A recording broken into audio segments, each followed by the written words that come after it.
Assalamualaikum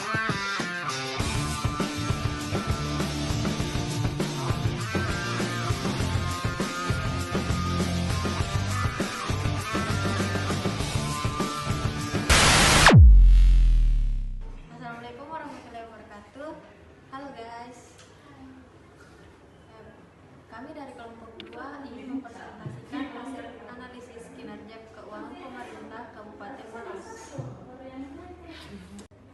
Baik, materi yang pertama yaitu menghitung nilai rasio. Solvabilitas keuangan jangka pendek, nilai rasio A-nya yaitu 4,406, nilai rasio B-nya yaitu 10,210, nilai rasio C-nya yaitu 9,236.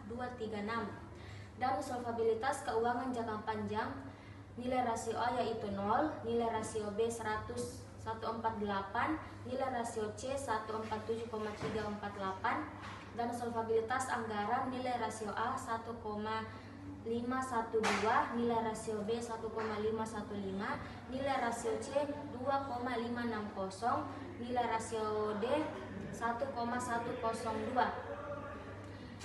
Kemandirian keuangan nilai rasio A yaitu 0,207, nilai rasio B 0,228. Fleksibel keuangan nilai rasio A 0, nilai rasio B 0,373, nilai rasio C 0, nilai rasio D 61,259. Solvabilitas layanan nilai rasio A 9,106, nilai rasio B 9,168, nilai rasio C 8,105, nilai rasio D 3,436. Solvabilitas operasional nilai rasio A 1,102, nilai rasio B 1,515, nilai rasio C 2,560, nilai rasio D 1,102. Baik, poin kedua yaitu menghitung indeks rasio. Yang pertama, solvabilitas keuangan jangka pendek pada Bone rasio A 0,146, Maros 4,406, Takalar 0,46, Bantai 0,30, Sinjai 0,20. Selanjutnya, solvabilitas keuangan jangka panjang rasio A Bone 0,014, Maros 0, Takalar 8,73, Bantai 0,000, Sinjai 0. Selanjutnya, solvabilitas anggaran Bone rasio A 830,195, Maros 1,512, Takalar 1,05, Bantai 0,97, Sinjai 0,007. Selanjutnya, kemandirian keuangan Bone rasio A 104,881, Maros 0,207, Takalar 0,12, Bantai 0,19, Sinjai 0,115. Selanjutnya, fleksibilitas keuangan rasio A Bone 0, Maros 0, Takalar 19,31, Bantai 0,00, Sinjai 0.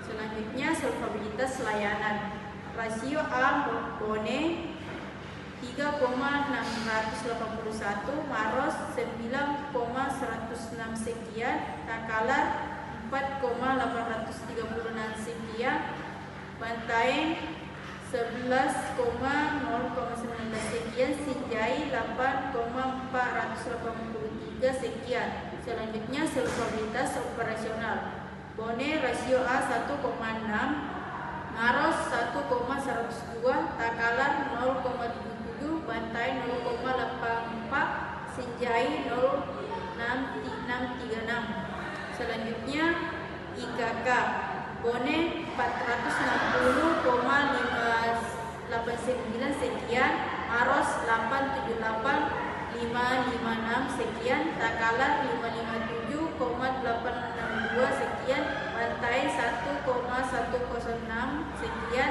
Sinjai 954,024 sekian. Yang selanjutnya yaitu poin ketiga, menghitung indeks dimensi. Indeks dimensi merupakan rata-rata aritmatik dari indeks rasio pembentuknya. Yang pertama ada solvabilitas keuangan jangka pendek, yaitu ada 3 rasio. Cara menghitungnya yaitu rasio A ditambah rasio B ditambah rasio C lalu kemudian dibagi 3 sesuai dengan rasio yang ada. Maka hasil dari indeks dimensi solvabilitas keuangan jangka pendek sebesar 7,961. Terus selanjutnya ada solvabilitas keuangan jangka panjang. Solvabilitas jangka panjang juga terdapat 3 rasio. Hasil dari indeks dimensi solvabilitas keuangan jangka panjang sendiri sebesar 98,565. Terus selanjutnya ada solvabilitas anggaran. Solvabilitas anggaran ada 4 rasio. Rasio A, rasio B, rasio C, dan juga rasio D. Keempat rasio ini kita tambahkan kemudian kita bagi 4 sesuai dengan jumlah rasionya.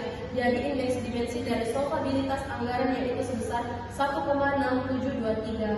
Terus selanjutnya ada kemandirian keuangan. Kemandirian keuangan terdapat 2 rasio, rasio A dan rasio B. Rasio nilai indeks dimensinya yaitu sebesar 0,218. Terus yang selanjutnya ada fleksibilitas keuangan. Fleksibilitas keuangan ada 4 rasio dan nilai indeks dimensinya yaitu sebesar 15,408. Untuk solvabilitas pelayanan ada 5 rasio. 5 rasio ini kemudian kita tambahkan lalu kita bagi 5 dan hasil indeks dimensi dari solvabilitas layanan itu sebesar 6149771,37. Terus yang terakhir ada solvabilitas operasional. Solvabilitas operasional ada 4 rasio. 4 rasio ini kita jumlahkan terlebih dahulu lalu kita bagi 4 dan hasil indeks dimensi yang kita dapatkan dari solvabilitas operasional itu sebesar 1,570. Baik, sekian untuk menghitung indeks dimensi. Selanjutnya akan dibawakan oleh teman saya. Baik, poin keempat yaitu menghitung IKK. Indeks komposit kondisi keuangan pemerintah daerah merupakan tatanan tertulang dari indeks dimensi. Jadi, total indeks dimensi yaitu 614989,755. IKK Kabupaten Maros pada tahun 2023 adalah 614989,755 bagi 7 sama dengan 878556,6795 yang merupakan rata-rata tertimbang dari indeks dimensi yang mencakup berbagai aspek kinerja keuangan. Meskipun IKK menunjukkan kinerja yang positif, perlu diperhatikan bahwa beberapa rasio menunjukkan tantangan dalam hal kemandirian dan fleksibilitas keuangan yang dapat mempengaruhi kemampuan pemerintah daerah dalam mengelola anggaran secara efektif. Yang diperlukan upaya untuk meningkatkan pendapatan asli daerah atau PAD dan mengurangi ketergantungan pada sumber pendapatan eksternal agar kemandirian keuangan dapat ditingkatkan. Secara keseluruhan, IKK memberikan gambaran yang jelas mengenai kondisi keuangan Kabupaten Maros yang berfokus pada perbaikan di area-area tertentu yang mencapai untuk kinerja keuangan yang lebih baik yang di masa yang akan mendatang. Baik, selanjutnya ada kesimpulan. Yang pertama yaitu ada rasio solvabilitas keuangan jangka pendek. Rasio ini menunjukkan Kabupaten Maros memiliki likuiditas yang sangat baik. Hal ini menunjukkan kemampuan pemerintah daerah untuk memenuhi kewajiban jangka pendeknya. Terus yang kedua ada rasio solvabilitas keuangan jangka panjang. Meskipun total aset jauh lebih besar dibandingkan total kewajiban, terdapat beberapa rasio yang menunjukkan ketidakmampuan dalam memenuhi kewajiban jangka panjang, seperti rasio A yang tidak terdefinisi karena kewajiban jangka panjangnya 0. Terus yang ketiga ada kemandirian keuangan. Kemandirian keuangan Kabupaten Maros masih tergolong rendah dengan nilai rasio sebesar 207 untuk rasio A dan rasio B sebesar 0,228. Hal ini menunjukkan ketergantungan pada pendapatan dari sumber lain selain pendapatan asli daerah atau PAD. Terus yang keempat ada fleksibilitas keuangan. Fleksibilitas keuangan ini menunjukkan nilai yang bervariasi. Meskipun ada potensi untuk mengelola keuangan dengan baik, beberapa rasio menunjukkan tantangan dalam membayar kewajiban. Terus yang kelima ada indeks komposit kondisi keuangan. Indeks komposit kondisi keuangan pemerintah Kabupaten Maros pada tahun 2023 adalah 87.856,6.793 yang mencerminkan kondisi keuangan secara keseluruhan. Ini merupakan rata-rata pertimbangan dari indeks dimensi lainnya. Secara keseluruhan, analisis ini menunjukkan meskipun Kabupaten Maros memiliki likuiditas yang sangat baik dan aset yang cukup besar. Tantangan dalam kemandirian dan fleksibilitas keuangan perlu dipertimbangkan untuk meningkatkan kinerja keuangan di masa depan. Sekian dan terima kasih. Itulah presentasi dari kelompok kami. Kurang dan lebihnya mohon dimaafkan. Wabillahi